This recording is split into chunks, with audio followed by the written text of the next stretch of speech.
Since you're not using them anymore, I figured they'd do more good in my hands. Thanks for the donation.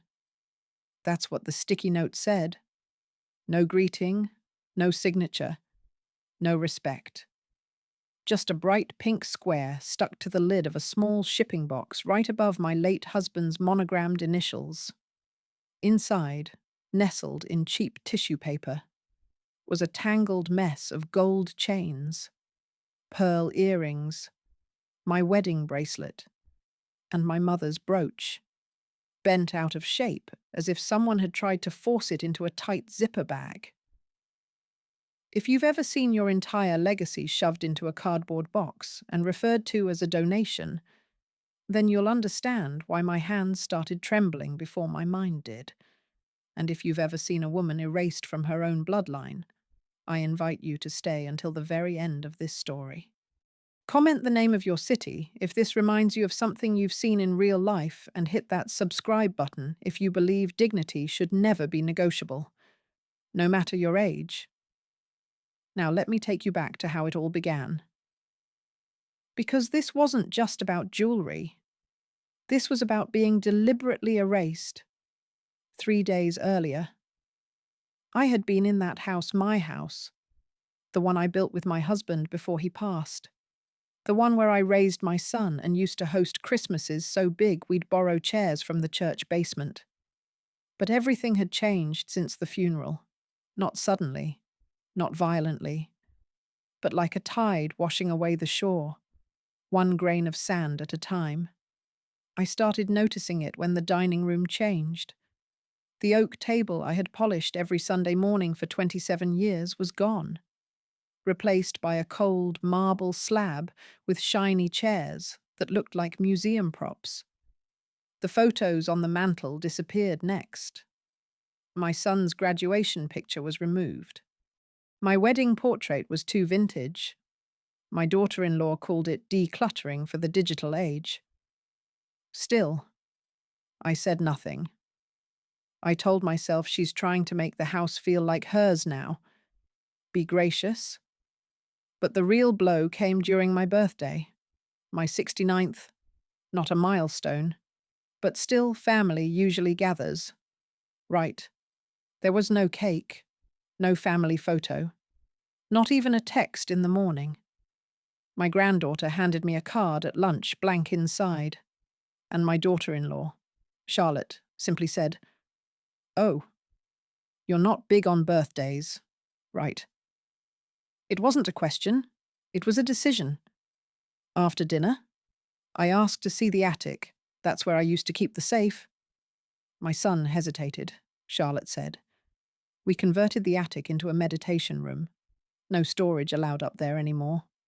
That night, I lay in the guest room. Yes, guest room, because my bedroom had become Charlotte's creative retreat, and stared at the ceiling fan, wondering when exactly I had stopped being family and started being tolerated. I should have pushed back. But you don't want to be the difficult mother-in-law. You don't want to be the one who gets whispered about at brunch. So you stay quiet. The next morning, I returned to my sister's home 2 towns over. I had been staying with her on and off after my husband passed, giving the young couple their space. I told myself. 2 days later, the box arrived. No text, no call, no explanation. Just a package with tracking info emailed to me by the courier. Sender Charlotte Langford. Subject donation return. Inside was everything from the safe, or what was left of it. My charm bracelet from our first cruise bent. The emerald earrings gifted to me by my late mother-in-law missing. The note. Like I said, thanks for the donation. I called my son. Straight to voicemail. I called again. Still nothing. Charlotte replied to my email with a single line. We found these while reorganizing. Figured you didn't need them taking up space. That was when something in me shifted. Not just anger. Humiliation. because I realized this wasn't forgetfulness. This wasn't poor communication. This was deliberate. She had packed my legacy in bubble wrap and sent it away like clutter. And my son, he was silent, either complicit or cowardly, I asked myself. Over and over, who raised this woman who marries into a family and then treats the matriarch like a footnote? I drove back to the house that weekend. I didn't call ahead. I didn't bring luggage. I just needed to face them. Charlotte answered the door in yoga pants and sunglasses. She looked surprised, but not embarrassed. "Oh, you should have told us you were stopping by.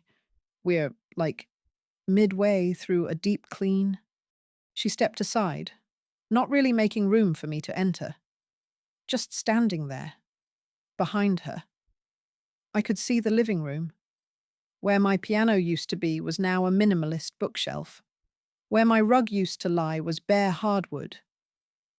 I asked to see my son. He's out with Harper. They went to get dog food. Harper is their golden retriever. The dog had a better birthday party last year than I did. I asked calmly. "Why did you mail me my things with that note?" She smiled. A small, closed-mouth smile. Oh, that it was meant to be light-hearted. Honestly, I didn't even write it. Harper knocked over the jewelry box and I just packed everything up so it wouldn't get lost.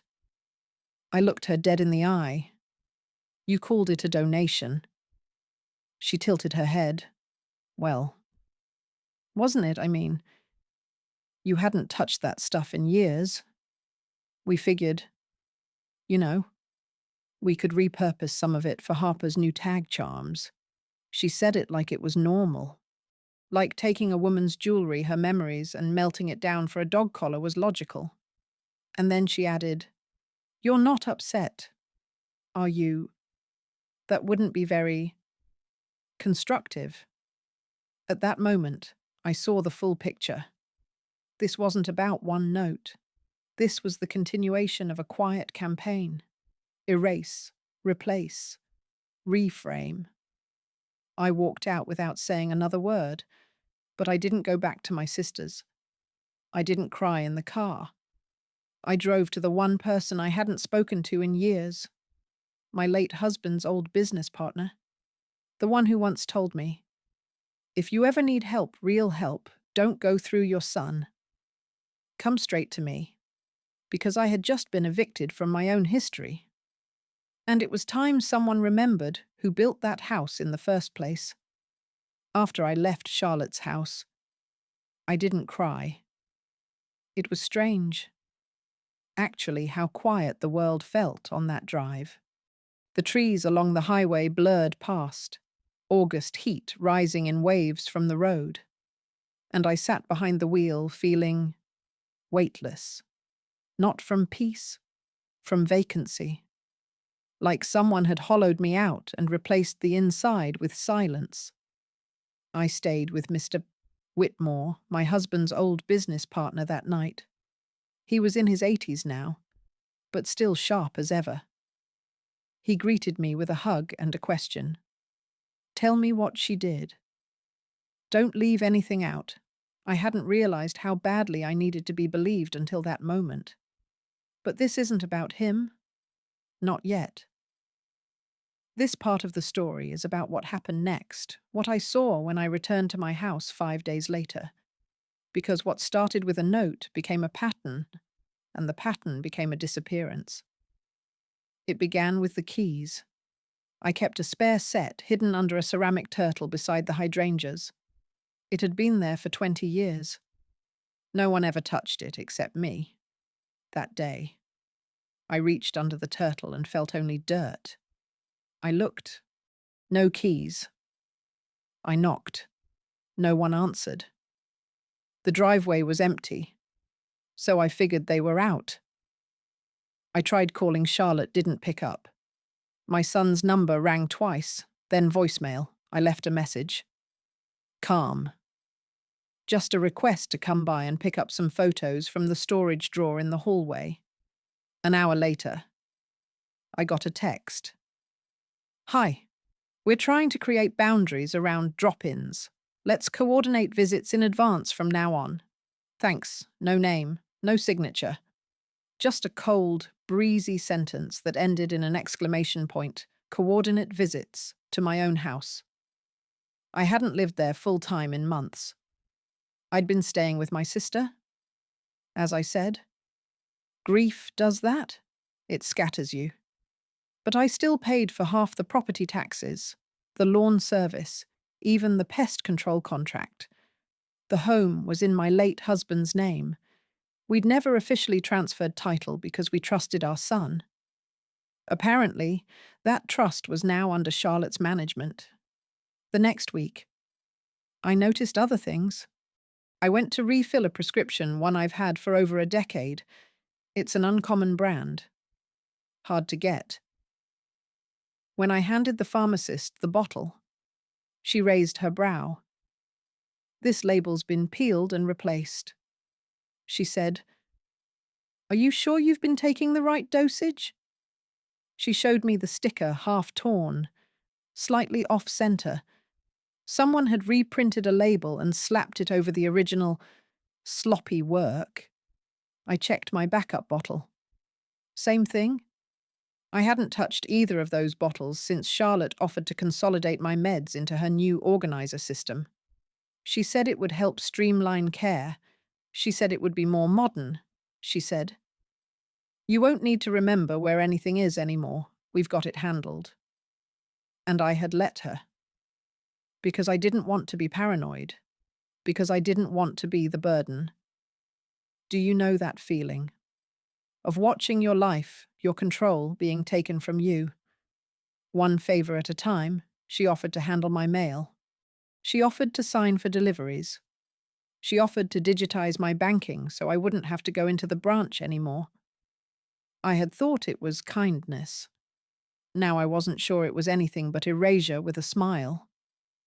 2 days later, I received a group text from my son and Charlotte. "Hey fam, big update. We're converting the guest room into a nursery extension. Mum's stuff has been moved into the garage for now. Please don't shift anything until we've had time to organize." Tss. The guest room. My room. The one with the quilt I sewed by hand. The cedar chest from my father. The vintage vanity I had refinished myself after cancer treatment when I needed something to pour my hands into. All of it. Moved. Without my knowledge. Without my consent. I called again. No answer. So I drove. Again. This time, I didn't knock. The front door was open when I arrived. Charlotte was out back, sunning herself on the deck, earbuds in, sipping something pink from a mason jar. She didn't see me come in. I went straight to the garage. There, stacked in uneven piles, were my boxes, labeled in Sharpie Mom Misk, old linens, donations. The cedar chest was there, half open, dust on the lid.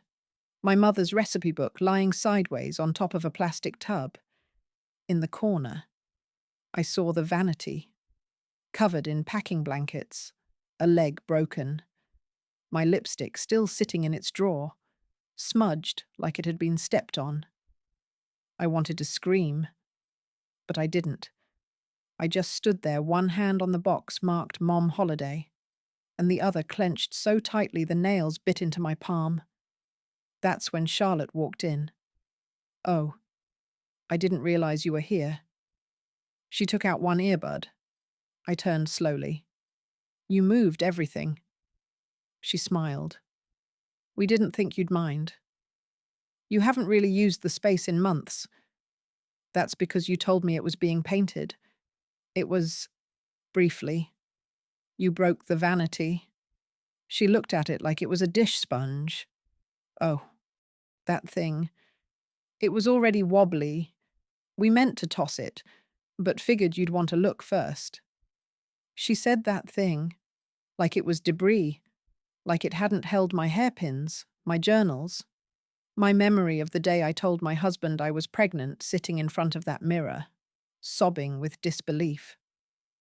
I asked her quietly what exactly she meant by donations. She shrugged. Well, we figured anything you weren't actively using could go to the shelter. There's a truck coming next Thursday. If you want to sort stuff before then, you're welcome to. But like I said, we thought you'd moved on from most of it. Moved on? That phrase echoed for hours. I had moved out. I had moved aside. But now they were telling me I'd moved on, as if grief had an expiration date and memory required a storage fee. I sat in my car for a long time after that. Not because I didn't know where to go, but because I didn't know who I was anymore in that house. When did I become a visitor in my own lineage that night? I called my friend Lorna, one of the only people I trusted. She's a retired estate planner. I didn't tell her everything, just enough. Enough for her to say, "You need to check who actually holds the title to that house, and you need to do it now." I went online, public property records, and there it was, a quiet transfer. 2 months after my husband's funeral, signed by my son, authorized via joint survivorship rights, filed by a law office I'd never heard of one in Charlotte's name. They had changed the ownership. Without telling me, while I was still in mourning, and that's when it truly hit me. This wasn't about a sticky note. It wasn't about jewelry. It wasn't about a vanity or a room or a bottle of pills. It was about eliminating my place in the family with just enough politeness that no one would call it what it really was. Erasure. You know, people think control looks like shouting. But sometimes control looks like efficiency, like helpfulness, like we're just trying to simplify things for you.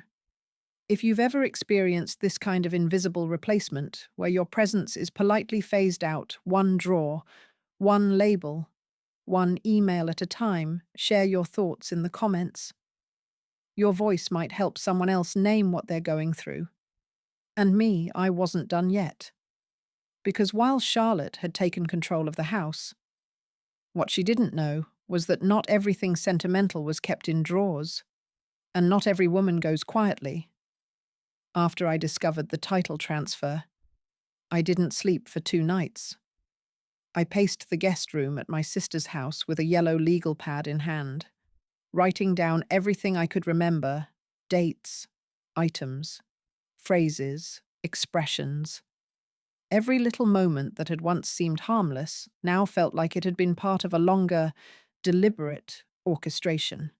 Charlotte's compliments, her offers to streamline, even her request, months earlier, for me to teach Harper to sit as if I were being slowly reclassified as a pet sitter, not a mother. I brought it up with my son. Finally, I called. He answered. And that might have been the cruelest part, because I thought naively that his voice meant safety. "Mom," he said, sounding annoyed. "Why are you going through public records?" That was his first sentence. Not, "Are you okay?" Not, "I didn't know that happened." Just, "Why are you snooping?" I told him the truth, that I felt displaced, that decisions were being made without me, that I had questions he had every right to answer. He sighed, long, exhausted. Then he said, "We didn't think you'd want to be involved in the paperwork. You've been grieving." Mum? And honestly, Charlotte's been the one holding things together. Holding things together? That phrase was like ice. It meant it meant I was being quietly replaced. It meant my absence was now policy. I asked, "Did you know she moved my room into the garage?" He hesitated. Then she told me it was temporary. "You haven't lived here full-time in months," I said. "It was never about living here. It was about being part of the family. He didn't answer that, so I pressed further. Why did she change my medication labels? Why did she mail me my own jewelry with that note? He said nothing, just that shallow, buffering silence, like a computer loading bad news. Then finally, he said, Charlotte has a different communication style. You two just don't connect, as if this were a Wi-Fi issue. I hung up before I cried. I didn't want to give them that sound. Over the next few weeks, the distance grew deeper. My granddaughter, Ellie, used to FaceTime me on weekends. Now, every call I made went unanswered. I sent her a letter with a pressed wildflower in it, the kind we used to collect on walks when she was 6. No reply. A week later, I saw a new photo on Charlotte's Instagram. Ellie, standing in front of my old vanity, repainted white, with a caption, "Sometimes a girl needs to build her own reflection." I was tagged as Vintage Fam, not Grandma, not even my name, just a throwaway tag. I showed the photo to Lorna, hoping I was reading too much into it. She said gently, "You're not imagining this. You're being removed." Still, part of me wanted to believe it was accidental, that maybe grief had sharpened my fears into paranoia.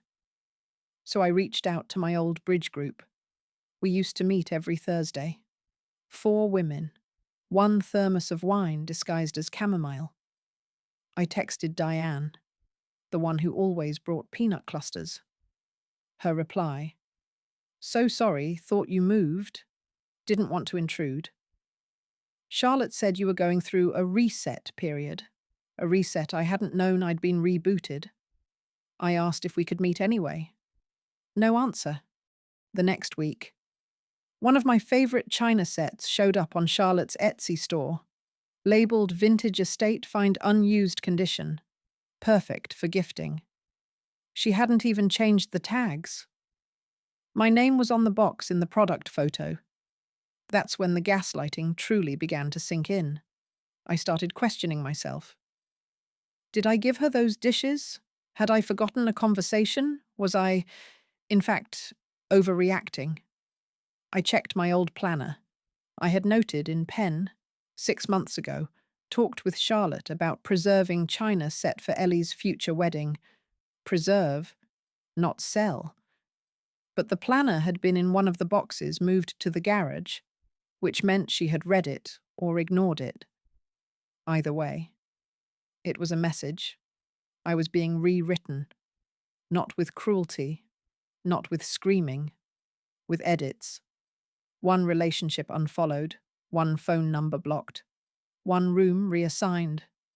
They didn't need to exile me. They just needed to mute me. My presence was now conditional. If I smiled, if I stayed quiet, if I didn't question. I tested the waters by sending a group text suggesting a Sunday brunch. Just the 4 of us, me, Charlotte, my son, and Ellie. Charlotte replied, "We're doing screen-free Sundays now, trying to unplug as a family." She posted photos from brunch later that afternoon. With her own mother. I wasn't even the second mother anymore. That night, I took out the jewelry Charlotte had mailed back to me. I spread it out on the bed. Each piece told a story: the ruby pendant I wore when my husband proposed, the gold bangle he gave me after my mastectomy, engraved with the date of my last chemo session, the watch I bought myself when I turned 60 and decided to start writing again. Each piece had meaning. Each piece had survived pain. I realized something then. She didn't understand what she was taking, because to her, it was just clutter. To me, it was memory, and that's what made it cruel, not the theft, but the erasure of meaning, the repurposing of love into decor. I decided to visit the house one last time, not to reclaim anything, to confirm something, I waited until I knew they were out. The spare key was gone, so I used the garage code. It still worked. I walked inside and looked around. Every trace of me was gone. No family photos, no old calendars, no handwritten recipes. Even the magnets I used to collect from antique shops gone, replaced by sleek, curated word tiles, align, flow, reset. In the hallway, I saw something that stopped me cold. On the wall where our family portrait used to hang was a framed print of Charlotte and her mother. The caption read, "We built this life together." I wasn't even in the story anymore. I stood there for a long time, not crying, not angry, just stunned by the efficiency of it all. She hadn't yelled. She hadn't thrown me out. She'd done something smarter. She made it so I couldn't prove I'd ever mattered there. If you've ever felt yourself slowly vanish from the center of your own family, I hope you know you're not crazy. You're not too sensitive. You're not imagining it. You're witnessing a rewrite. And your feelings are real. Please share your experience in the comments. Someone out there may be feeling invisible right now, and your story might be the mirror they need. And as for me, I wasn't going to vanish quietly. Because just as I turned to leave, I heard something from the open kitchen drawer, a phone vibrating. The caller ID attorney Preston and Blaine, and on the granite counter beside it, a sealed envelope with my name on it, handwritten. And suddenly, the silence didn't feel so empty anymore. I stood in the kitchen, staring at the envelope with my name written in cursive, my full name. Not Mom, not Mrs. Langford, but the way I used to sign Christmas cards before they stopped asking me to. Marianne E.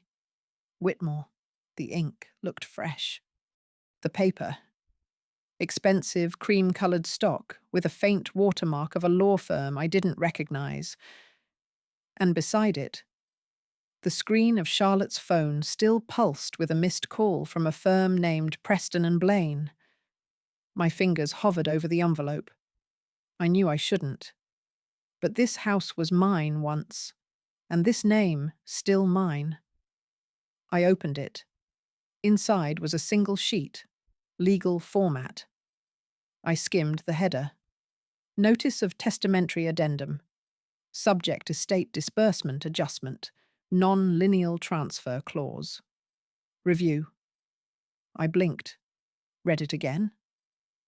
Somewhere in the thicket of formal language was the suggestion that a certain family heirloom clause had been modified. The words, discretionary transfer and revised intent, jumped off the page. Then one line nearly stopped my heart. Subject's personal items, including jewelry, heirloom furniture, and stored valuables, are to be considered non-essential to lineage preservation and may be reassigned at beneficiary discretion. That wasn't legal clarification. That was pretext for removal. That was a signature away from erasure. I looked down, at the bottom. The place marked reviewed and accepted was blank, but just above it, another signature caught my eye. Faint. Scanned. My late husband's name. Only it wasn't his signature, not the way he wrote it. His letters had a long tail on the W. This one had a looped E. He signed in blue ink. This was black. And the date 3 days after his stroke, when he couldn't even write his name without trembling. My knees buckled. I steadied myself against the countertop, the envelope shaking in my hands. I had asked about the will before. Charlotte told me. Don't worry. Everything is secure. There's no need to dredge up paperwork. Now I knew why. Just as I was about to put the letter back, I heard a shuffle behind me. I froze. It wasn't Charlotte. It was the house cleaner. Marta. She entered quietly, headphones in, pushing the mop bucket like she'd done for years. When she saw me, she paused and quickly removed her earbuds. Signora Marianne. I nodded, guilty, embarrassed, but she didn't look surprised to see me. In fact, she walked over and whispered something that changed everything. She hid papers in the yoga room, behind the mirror. I blinked. Papers. Marta glanced toward the hallway. I don't look. But one day, she print many pages. Hide them fast. Say not to clean that mirror. That mirror had once been mine. I'd bought it from a street artist in New Mexico. Full length, with a mosaic of cobalt tiles around the frame. Charlotte had claimed it for her wellness corner months ago. I thanked Marta quietly. She nodded once and left, never asking why I was there. I didn't hesitate. I walked straight to the yoga room. It smelled of lavender and lemon oil, too clean, too staged. On one wall was the mirror. I pushed gently. It didn't budge. But then I remembered the top left tile had always been slightly misaligned. I tapped it. Hollow. I pressed again. The mirror popped forward, just an inch enough to reveal a shallow storage gap behind the frame. Inside, a thin folder labeled Transfer Timeline, a small brown journal, and a USB flash drive. I didn't know what was on it, but I knew enough. I took photos of everything. Every page. Every list. One document titled Asset Delegation Plan listed my name under To be archived, next to it. In parentheses, may retain minimal access, sentimental access only. I had been categorized, like a museum relic. I slipped everything back carefully and left. That night, I called Lorna. I sent her the photos. She didn't speak for a long time. Then she said, "This is bigger than family drama. This could be fraud." I stayed quiet, because part of me didn't want it to be real. Not just because of what Charlotte had done, but because of what my son hadn't. He had seen these documents, or worse, signed them, that night. I slept at a roadside motel halfway between my sister's place and my childhood town. I needed air, distance, and maybe that's why the next day, something happened I never expected. I stopped for coffee at a small shop near the park I used to walk with my husband. An old friend spotted me, Nora. We hadn't spoken in years, not since the funeral. She hugged me tightly. "You look like you've seen a ghost," she said. "I think I'm becoming one." I replied. We sat. I told her pieces of the story. Not all, just enough. And then she told me something that made my stomach twist. "Charlotte reached out to my niece last month," she said casually. "Your niece?" "Yeah. She's a probate paralegal. Charlotte asked her about witness requirements for will updates. Didn't mention your husband by name, but asked a lot of very specific questions about post-stroke consent, digital signature tools, all very odd." My heart pounded. Nora's niece worked in a different county. She wouldn't have known the connection. I asked her to connect us. That call confirmed everything. Charlotte had been looking for ways to push through estate adjustments weeks after my husband passed. She'd even inquired about easing legal barriers for non-linear inheritors. She was preparing the story before the facts even existed. I returned home that night with a new understanding. This wasn't neglect. It wasn't family drift.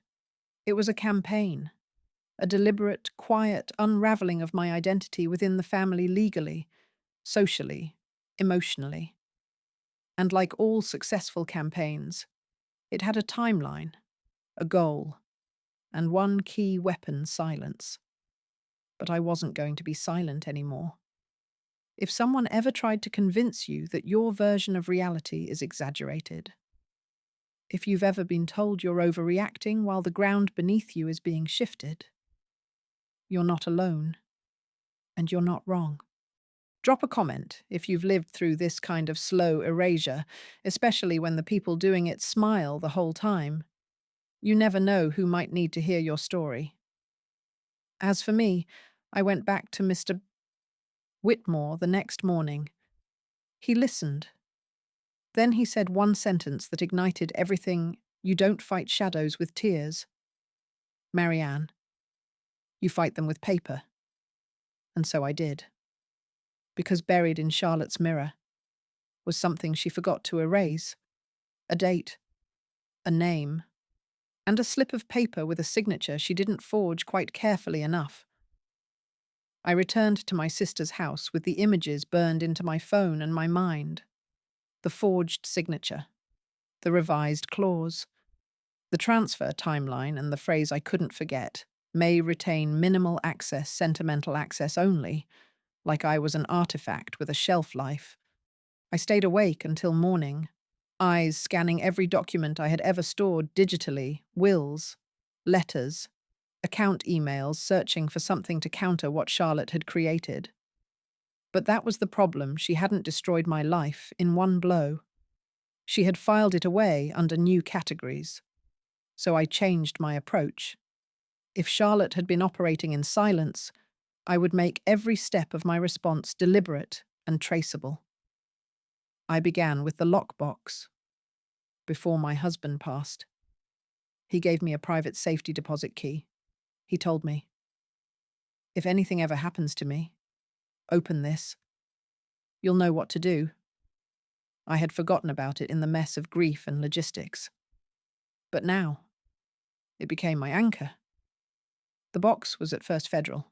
I presented the key and my ID. The manager, an elderly man named Bruce, asked if I was the original co-signer. I said yes. He nodded gently. It's been a long time since this one was accessed. Inside, I found what felt like a time capsule of intention. My husband's handwritten notes. A copy of the original will not digitized, not edited, just ink and paper. Receipts for major jewelry purchases. Photos of each item with corresponding appraisals. And most surprising of all, a sealed envelope marked in my husband's handwriting, only if contested. I didn't open it yet. I just sat there, in that cold little booth, staring at the neatness of it all. The quiet defiance, as if he'd known something might come. As if he'd left breadcrumbs for a day I hadn't wanted to believe would arrive. The next step was harder. I contacted Marta, the house cleaner, who had whispered to me about the mirror. I asked if she'd noticed anything else. She hesitated at first, clearly scared. Then she said something that jolted me awake again. One time, I come early. Charlotte was recording. She say practice call. With bank. She repeat same sentence many time. Like she pretend to be someone. I asked what sentence. Marta paused. Then she repeated it slowly. Yes, I'm Marianne. I'm confirming the jewelry was gifted, not held in trust. I felt sick. That line, it sounded too perfect, too rehearsed. I asked Marta if she remembered what device Charlotte used. She said, white phone, not her usual one. It had no case. I made a decision then. I wasn't just going to collect evidence. I was going to record everything moving forward. I bought a new phone, one with a discreet voice memo app and backup cloud syncing. I also ordered a keychain voice recorder, tiny, high quality, something I could wear and forget was even there. The next time I visited the house, I asked Charlotte, plainly, if we could talk like adults. She agreed. We sat in the backyard under the awning she had installed last spring without asking me. Of course, and I pressed record without blinking. I asked about the letter from Preston and Blaine. She played innocent. What letter? The one about the heirloom clause. Oh, that I thought it was just a draft. We haven't submitted anything. Then why was it on your counter with my name? She sipped her drink. Honestly, I don't even know who left that there. Could have been your son. You know he's been handling things. The audio caught every word, every calculated pause. Then I asked the question I had been rehearsing for days. Did you ever speak to anyone at the bank? Pretending to be me? Her eyes flickered, a beat too long. Then the smile. That's a wild accusation. Marianne, are you feeling all right? There it was, the seed of gaslighting, planted with charm. But I had the recording. After that conversation, I transcribed the full exchange and stored it in 3 separate drives, one with Lorna, one in my email, and one printed copy I mailed to myself via certified mail, unopened, time-stamped. Then I opened the envelope from the safety deposit box. Inside was a letter, 2 pages, dated just weeks before my husband's stroke. It read, Marianne, if you're reading this, something has gone wrong. I know you. You wouldn't look in here unless you had to. If our son is ever pressured, or if Charlotte begins to steer things without you, use this. This is your line in the sand. I've never questioned your strength. I just worried others might. Enclosed is a second copy of the will. The original is with Peter Grant, my old friend in Vermont. He's a lawyer now. Call him. He'll know what to do. I cried for the first time in months. Not because of the betrayal, but because, for once, I didn't feel alone. I called Peter Grant the next day. He remembered me instantly. Marianne, he said. I've been expecting this call for years. He confirmed he had the original will, confirmed that any changes after that date would be considered invalid unless explicitly signed by both parties in full capacity. Confirmed that the heirloom clause Charlotte had tried to submit didn't exist. I asked him, "Can she fight this?" He said, "Only if you don't act fast." That's when I began building my timeline. Every date I could remember: birthday, donation box incident, medication switch, every item removed, every person who could testify to who owned what and when. I contacted the antique dealer who had appraised my mother's brooch 10 years ago. He still had a photo in his records. I asked Ellie's old babysitter now in college if she remembered the charm bracelet I used to wear. She sent me a photo from Christmas 7 years ago, me, Ellie, and the bracelet, clear as day. I wasn't documenting my history. I was preparing for war. But here's what surprised me. The more I gathered, the more I realized how many people had seen this coming. My cousin emailed me. I always thought Charlotte was strategic. I just didn't want to interfere. A former neighbor messaged me. She once asked if you were mentally sharp. I thought it was a weird comment at the time.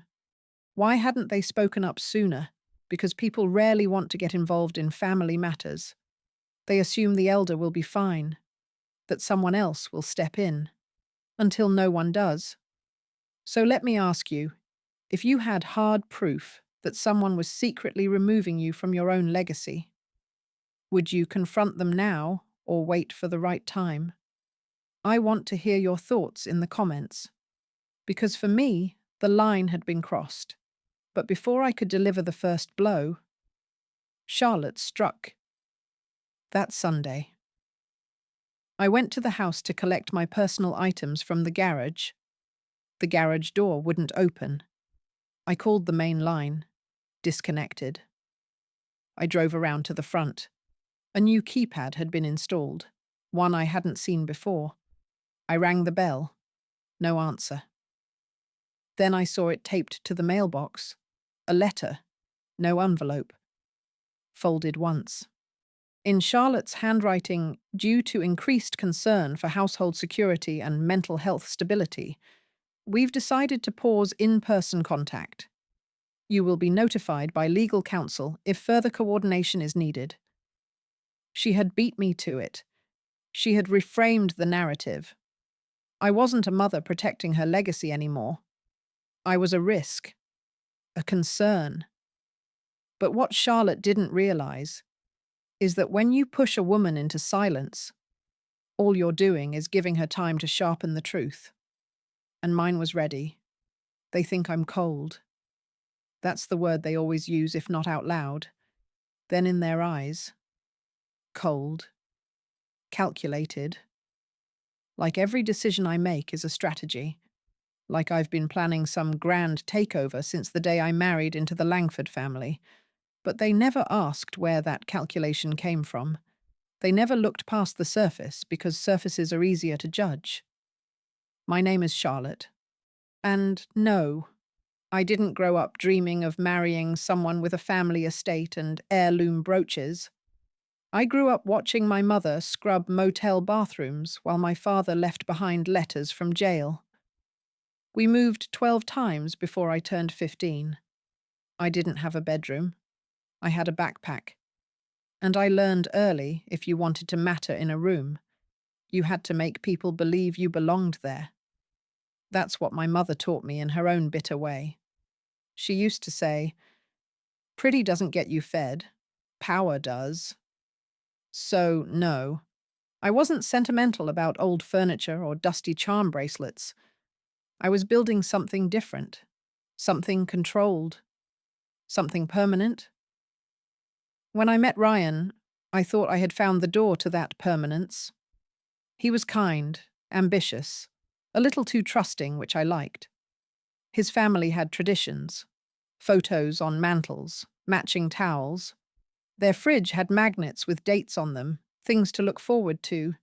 And his mother, Marianne, she scared me at first. Not because she was mean, but because she was so certain of her place in everything. She moved like the house bent around her. I remember the first dinner at their home, how she set the table with silver spoons just in case, how she touched the dining room wall like it had a pulse. She didn't say much, but everything about her said I am this family's memory, and I wasn't part of that memory. At first, I tried. I offered to help clean up after meals. She told me, "Oh no, just enjoy. This is my rhythm." When I brought over a fancy oil diffuser for her birthday, she said, "That's very modern of you." When I suggested rearranging the guest room for better light, she said, "That room has been the same since Ryan was 10. That's when I realized she didn't want help. She wanted tribute. But tribute wasn't going to protect me in the long run. So I stopped asking for space and started taking it. Gently, at first. A bookshelf here. A neutral rug, instead of the red one she insisted was a wedding gift from Budapest. Ryan didn't notice, or maybe he pretended not to. Then the house started breathing a little differently. My way. When Ryan's father passed, the shift became more urgent. Marianne floated through the days like a ghost in pearls. She slept in longer. She repeated herself. She started keeping her medicine in odd places. I don't think she realized it, but the house was outgrowing her. I saw what was coming before she did. She was holding on to the past, but I had to think about the future. My future. Ryan's. Ellie's. I started organizing quietly, updating accounts, consolidating bills, putting things in folders. I hired a notary under the pretext of helping Marianne with her prescriptions. She signed things without reading them. I made sure of that. And no, I don't feel guilty about it.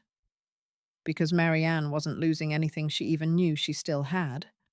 She was drifting, and I was simply steering the boat. I've been told that's cruel. But tell me when you've grown up never knowing where your next bed is. Wouldn't you cling to the one you finally earned? The jewelry that was symbolic. I didn't sell it for money. I sold it for closure. I didn't want to look at pieces from a woman who never saw me as worthy. Every time I opened that safe and saw her polished heirlooms lined up like trophies, I felt like an intruder in someone else's narrative. And I was done being a footnote. So yes, I mailed them to her. With a sticky note. It was flippant, maybe mean, but also honest. She didn't want to pass them down to me, so I returned them to her, like a refund. Do you know what it's like to live in a house that will never really feel like yours?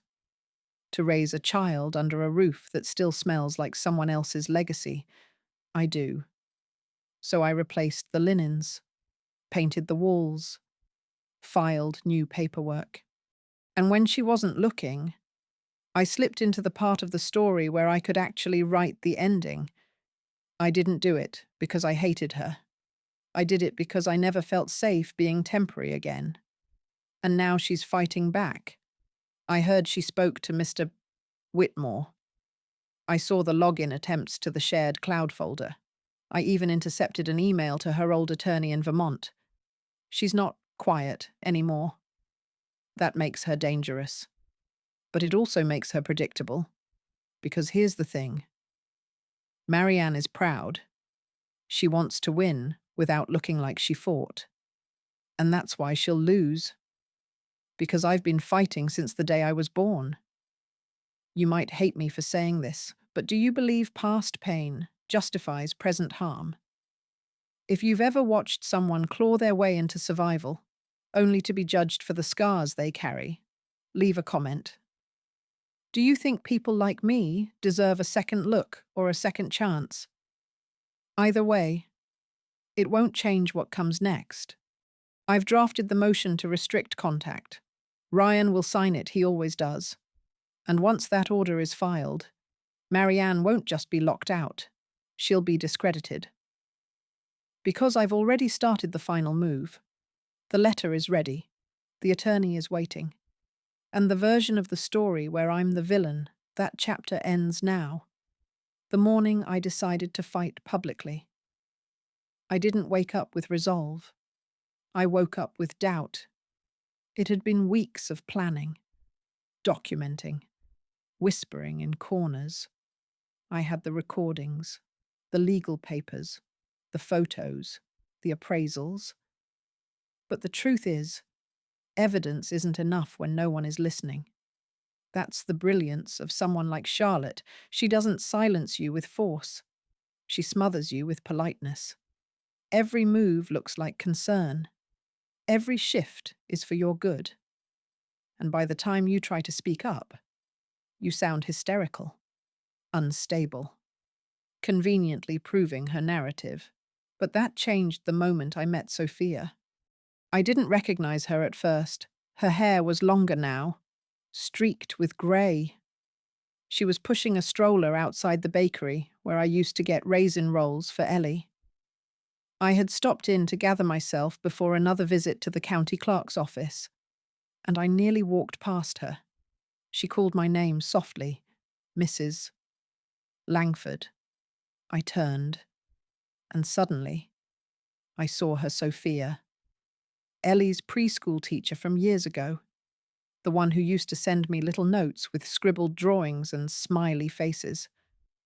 I remembered she had left the school around the time Charlotte and Ryan moved back into the house full-time.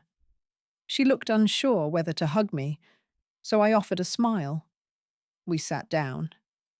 She insisted on buying me tea, and after a bit of small talk, her expression changed.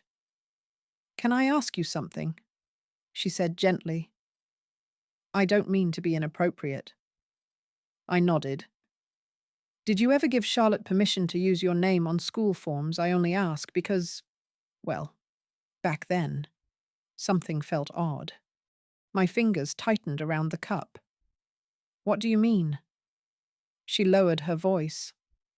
There was a form, an insurance authorization. Charlotte submitted it the same day Ellie broke her wrist during recess. Totally normal procedure. But I remember, your signature looked different. And it didn't have the emergency number we always had on file for you. She pulled out her phone and scrolled. I kept a photo. I don't know why. Maybe it was just a hunch. She turned the screen toward me.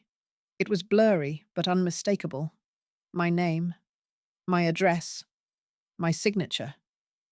Only it wasn't mine, not even close. And beside it, in handwriting I now recognized too well grandmother unable to be reached, acting with implied authority. I stared at it, stunned. Sophia looked apologetic. I didn't know what to do. I brought it up quietly to the office staff, but Charlotte said you were battling cognitive fatigue and that it had all been arranged. I felt my breath catch. She hadn't just removed me from the household. She'd retroactively rewritten me in public systems. I thanked Sophia, asked if she'd be willing to speak to someone. She said yes, immediately. She leaned in and said something I won't forget. I always thought you looked like the heart of that family.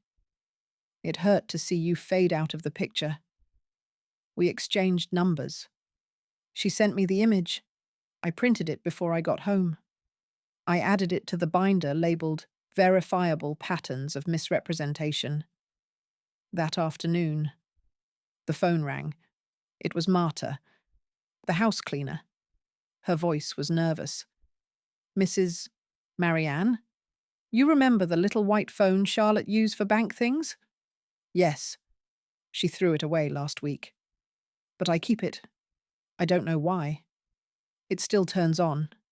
My heart started to race. Where is it now? I hide it. I charge it. There are recordings. She wasn't lying. 2 days later, I met her outside the back entrance of a laundromat. It felt like something out of a spy film. She handed me the phone in a tote bag full of folded shirts. Inside was the charger and a small sticky note. Try March 2. I waited until I got home, sat in silence, plugged it in, scanned the files. On March 2nd, a 7-minute voice memo. Charlotte's voice. Practicing. Yes, I'm calling to confirm that the safety deposit box is now under sole survivorship. Yes, I am acting on behalf of Marianne Whitmore. She's currently unwell, but she's asked me to handle this. No, she won't be available to come in. She no longer drives. Each sentence, rehearsed again and again. It wasn't a real call, not yet, but it was preparation. It was intent. I copied the file and emailed it to Peter Grant, my husband's attorney in Vermont. He called me 10 minutes later. I hope you're sitting down, he said. Why? Because between the recording from your meeting with her, the forged school document, and this practice tape, you're building a chain of intent. That's enough for a fraud inquiry. That was the word I had avoided using. Fraud. But now it was real. Peter instructed me to take everything to a lawyer licensed in our state. He recommended one Lisa Chen, a former prosecutor with a specialty in elder financial abuse. I met with Lisa the next morning. She was young, sharp, and most importantly, unimpressed by Charlotte's veneer. She listened to everything, took notes on a yellow legal pad, asked follow-up questions that made my skin crawl with clarity. Things like, how long since she touched your medication, and was your mailbox ever physically relocated, and has she been listed as your healthcare proxy on any insurance claims?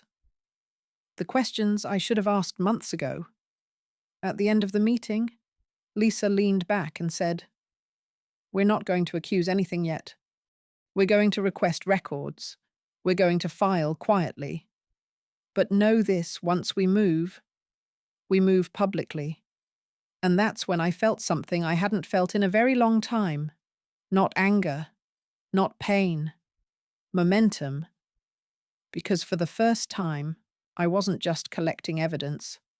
I had a witness, I had documentation, I had a legal ally, And I had a voice. If you've ever felt like the only person seeing the truth, only to be told you're exaggerating, then you understand why a stranger's belief can mean more than a family member's silence. And if you've ever been that third person who saw something and didn't speak up, let this be your sign. Your perspective might be the thread that unravels someone's cage. Please, if you've ever seen a family injustice unfold quietly, tell us in the comments. Do you think outsiders should get involved or stay out of it? Because Sophia didn't have to say anything, but she did, and that tiny ripple. It's what gave me the strength to do what comes next, because I'm not afraid anymore.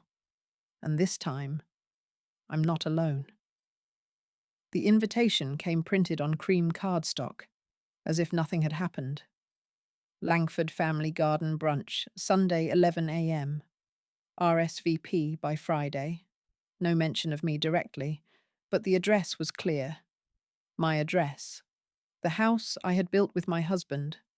The same house I now needed legal counsel to access. I stared at the invite, feeling something twist inside me, not anger this time, but clarity. Charlotte wasn't hiding anymore.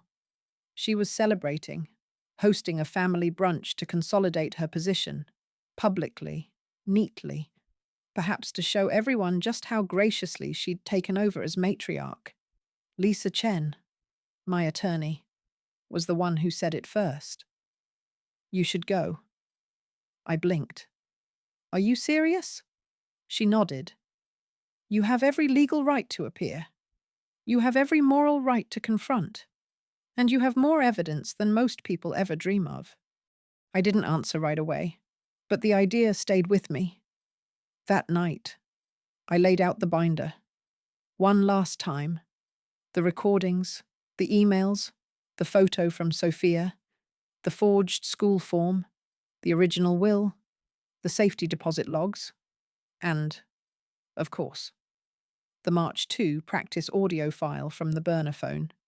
I printed a summary of each item, numbered them, added tab dividers, labeled it in bold estate interference dossier, M. Whitmore. Then I ironed my navy blouse, the one I had worn to Ellie's baptism.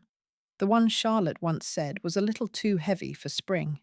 I chose it anyway, because this wasn't a brunch. This was a reckoning. Sunday arrived with pastel dresses and laughter. The yard was already full by the time I stepped onto the driveway. The first face that turned toward me was Ryan's, my son. His smile faltered, but he didn't move. Charlotte stood beside him, holding a pitcher of iced lavender water. She froze completely. Then, like nothing had happened, she gave me that same tight smile. Marianne, we weren't expecting you. I stepped forward calmly. Well, that makes two of us. I scanned the crowd, family, neighbours, Ellie, even Charlotte's mother. All present, all watching. I waited until every conversation slowed, until the energy shifted just slightly towards silence. Then I spoke. I came because it seems this house no longer has space for truth behind closed doors. So let's open a few windows. I pulled the binder from my bag. Charlotte's eyes narrowed. Her fingers gripped the pitcher tighter. Ryan stepped forward. Mum. Maybe this isn't? But I raised a hand. No. You've had your turn. It's mine now. I opened the binder and held up the first page. This is a photo from Ellie's preschool Sophia. Her teacher at the time confirms that Charlotte forged my signature on an insurance waiver after an injury. Gasps. Some confused murmurs. I flipped the page. This is an audio transcript of Charlotte rehearsing a fraudulent call to a bank, pretending to be me. I have the full recording. It's time-stamped. Verified. Ryan's face turned pale. Mom, what are you doing? I met his eyes. What you should have done. protecting this family from its own rot. Next page. This is a document I found behind a mirror in my old bedroom. It outlines a plan to remove me from all inheritance and heirloom access under the label non-lineal sentimental presence. I paused. Do you know what that means? Ryan. It means your wife filed me under optional, like a lamp that doesn't match the decor. Charlotte tried to speak. I think we should all calm down, but I cut her off. I was calm when you moved my room into the garage. I was calm when you mailed me my jewelry and bubble wrap. I was even calm when you thanked me for the donation. But this, I held up the final sheet. This is where I stopped being quiet. I placed the binder down on the patio table. One of the guests, a cousin I hadn't spoken to in months, picked it up and began reading. Charlotte turned to Ryan. Say something. He stared at her. I didn't know about all of it. Her voice sharpened. You signed the documents. I signed what you gave me. I trusted you. There it was. The crack. The first one. Charlotte took a step back. This is manipulation, she said loudly. She's confused. She's bitter. She's always had a problem sharing control. I looked directly at her. No, Charlotte. I have a problem with liars who wear kindness like perfume. Then I turned to the guests. If anyone here has ever seen this woman twist the truth, gaslight a conversation, or turn a child against their grandmother, this is your moment. Silence. Then, from the back, it was Ellie. She walked up slowly, holding her phone. I saw your planner. Grandma, the one you thought was lost. It had all your recipes, your lists. You didn't forget anything. She hid it in a box labeled recycling. The crowd shifted. Charlotte froze. I stepped closer. This isn't about money or heirlooms. It's about being erased, silently, efficiently, until I wasn't even part of the family story anymore. I turned to Ryan one last time. You let this happen, but I'm giving you a choice. You can reclaim your name or continue to hide behind hers. His voice cracked. I didn't know how far it had gone. Well, now you do. There was no screaming, no chaos, just Charlotte standing, alone, surrounded by the evidence of everything she thought she'd buried. If you were at that brunch, who would you believe? Please tell me honestly in the comments, would you have stepped up or looked away? Because the truth doesn't always need volume. It just needs witnesses. I packed the binder, turned to Ellie, and said, Come walk with me. She took my hand, and as we walked down the stone path past the hydrangeas I planted decades ago, I heard Charlotte's voice low, furious behind me. This isn't over. And in that moment, I knew. She was right.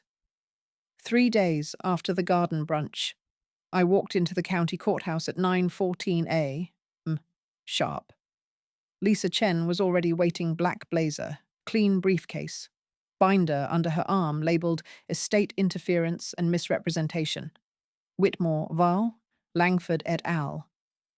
The room was quiet, almost too quiet, like the still air before a thunderstorm. And that was fitting. Because what we were about to do wasn't just file paperwork, it was issue a reckoning. Lisa didn't speak much on the elevator ride. She didn't need to. She had already laid out the strategy with surgical precision. Exhibit a forged insurance signature submitted to a preschool. Exhibit B voice recordings of Charlotte practicing impersonation of a named account holder. Exhibit C school form with documented handwriting inconsistency. Exhibit D transfer of heirloom items from locked storage without legal release. Exhibit E attempted amendment of a family will. using a scanned version of a deceased signature 3 days after the signer's documented stroke. It wasn't just morally outrageous. It was legally actionable, especially under California's Elder Abuse and Dependent Adult Civil Protection Act. As Lisa explained during our final prep, California law is clear.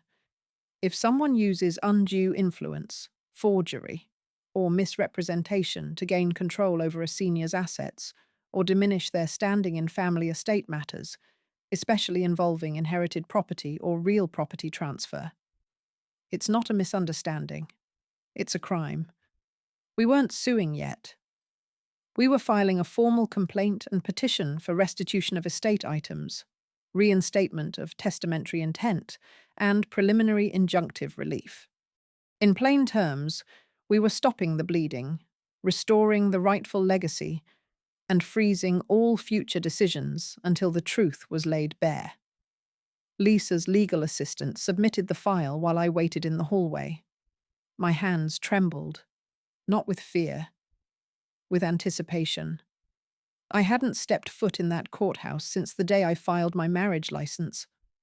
46 years ago. Now I was back not as someone's wife, but as someone defending her name. That same afternoon, Lisa filed a demand for production, a court-backed request requiring Charlotte to submit all communication logs between her and the bank. All versions of the will Charlotte claimed had been updated. All records of estate item sales made under her name in the past 12 months. And because we had probable cause and audio evidence, the judge granted expedited review. Within 48 hours, Charlotte would receive a court notice. And just like that, everything she had built on silence began to collapse. I wasn't there when she opened the letter, but I was there 2 days later when she showed up, unannounced, outside Lisa's office. I was in the conference room reviewing estate timelines when I heard the door open, heels clicking, voice tight. "I'd like to speak to someone about this ridiculous complaint," she said. Lisa opened the door and ushered her in, calmly, like she was walking in a museum. "Charlotte," Lisa said, folding her hands neatly on the table. "This is not a misunderstanding. This is a formal legal proceeding supported by documentation, recordings, and third-party testimony." Charlotte's face tightened. "She's just bitter. She's manipulating everyone. I was the one keeping this family afloat." Lisa didn't blink. "Then you'll have no trouble complying with the court request." Charlotte scoffed. "I don't have time for games." Lisa slid a document across the table. "This isn't a game. This is a Superior Court of California order to preserve all evidence and cease all estate-related transactions, pending full review." And then, without raising her voice, without posturing, Lisa dropped the sentence that would haunt Charlotte for years in this state. Impersonating a senior citizen to gain access to financial or inheritance assets is not a negotiation. It's a felony. Silence. No reply. Just the faint sound of Charlotte's breath catching in her throat. Lisa leaned forward. "We can settle this, but it won't be on your terms. And if you attempt to destroy, alter, or delay any documentation, we will pursue full damages, civil and criminal." Charlotte stood, unsteady. "This is insane." Lisa didn't flinch. "No. What's insane is thinking you could erase someone's legacy without leaving footprints. You did. And now we're following them." That night, Ryan called me. He didn't try to defend her. He didn't try to apologize. He just said, "I didn't know. I should have. But I didn't." I told him. Knowing comes with responsibility, and so does silence. He asked what would happen next. I told him the truth. "I'm not trying to ruin her. I'm trying to reclaim myself." He cried. I didn't, because I had cried enough. The next week, the court froze all heirloom transfers. The bank launched an internal investigation. Charlotte's Etsy storefront was suspended. Lisa received notice from the DA's office that an inquiry had been opened into the will amendment. One by one, the doors Charlotte had quietly closed behind her began to reopen just wide enough for the truth to walk through. And I stepped into every room, not as the quiet widow or forgotten grandmother, but as someone who remembered who she was before anyone tried to rename her. If you were me after everything you've seen, would you press charges, or would reclaiming your place be enough? Tell me honestly in the comments, what does justice look like when the wounds come wrapped in polite words and pastel brunches? Because for me, I'm not here for revenge. I just want to be seen again as someone real, someone whole, someone who never stopped being family. And next week I'll be seen because for the first time in years, I've mailed out my own invitations. 2 months after the court filing. My house felt different. Not because it was quieter, not because the air smelled of lemon and pine again, like it had before Charlotte's eucalyptus diffusers, but because I no longer had to prove I belonged there. I didn't reclaim the house through force. I reclaimed it by outlasting erasure. And now, I wasn't interested in revenge. What I wanted was return. Not return to the past, but return to myself uncompromised. The day the court order froze Charlotte's transactions and the bank confirmed restoration of my access to the estate account, I didn't celebrate. I didn't even call Ryan. I made tea, real tea, in my old bone china cup. And I sat by the window and opened a notebook I hadn't touched since before my husband passed. The front page read, Legacy Recipes. Not for Pinterest. That was our joke. He used to say, some meals aren't meant to be photographed. They're meant to be remembered by taste and scent alone. So that week, I cooked. Not for anyone else, just for me. Apricot glazed duck, like I used to make in our first apartment. The mushroom tart Ellie loved when she was 5, and even the chocolate custard Charlotte once called a bit too rich for modern palates. Each dish brought something back, not a memory, but a presence. I wasn't cooking to hold on to the past. I was cooking to prove I was still here.